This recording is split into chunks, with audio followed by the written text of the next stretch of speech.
Yes. So, చాలామంది చేసే biggest mistake ఏంటంటే, సో యూట్యూబర్స్ దగ్గర నేర్చుకుంటారండి నీచాతి నీచం. సో, ఎస్ఏపీ అనేది ఒక రియల్ టైమ్ కన్సల్టెంట్ అంటే ఒక ఐటీ ఎక్స్‌పర్ట్ లేదా ఐటీలో పనిచేసిన వాళ్ళ దగ్గర నేర్చుకోవాలి. ఒక సాఫ్ట్‌వేర్ కన్సల్టెంట్ దగ్గర నేర్చుకోవాలి. నీచాతి నీచంగా 5,000కి, 10,000కి అని చెప్పి తెలుగులో యూట్యూబర్స్ ఫేక్ ట్రైనర్స్ దగ్గర నేర్చుకుంటున్నారు. 5,000కి, 10,000కి అని చెప్పి. సో, అలాంటి ట్రైనింగ్ అనేది మీకు ఎటువంటి ఉపయోగం ఉండదు.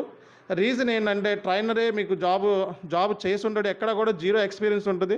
అది ఇంగ్లీష్‌లో కూడా మాట్లాడలేని ట్రైనర్స్ కూడా మనకి తెలుగులో పెట్టి సో, మనకి ఫేక్ ట్రైనింగ్ అనేది ఇవ్వటం జరుగుతుంది. దాని మూలంగా సో, మనకేంటంటే చాలా వరకు నష్టం అనేది స్టూడెంట్‌కి చేకూరుతుంది. కాబట్టి ఫస్ట్ జాయిన్ అయ్యేటప్పుడే మీరు రియల్ టైమ్ ట్రైనరా కాదా అని చెప్పి మీ ట్రైనర్‌ని అడగండి. అండ్ సెకండ్ విషయం ఏంటంటే మీరు చేయాల్సిన పని ట్రైనర్‌కి ఎంత ఎక్స్‌పీరియన్స్ ఉందో చెక్ చేసుకోండి. ఒకవేళ ఎక్స్‌పీరియన్స్ లేకుండా యూట్యూబ్ వీడియోలు కాపీ కొట్టి చెప్తాను అంటే మీరు కూడా యూట్యూబ్‌లో వీడియోస్‌ని ఏదో ఒక ఛానల్ పిక్ చేసుకొని నేర్చుకోవచ్చండి. అది గొప్ప కాదు.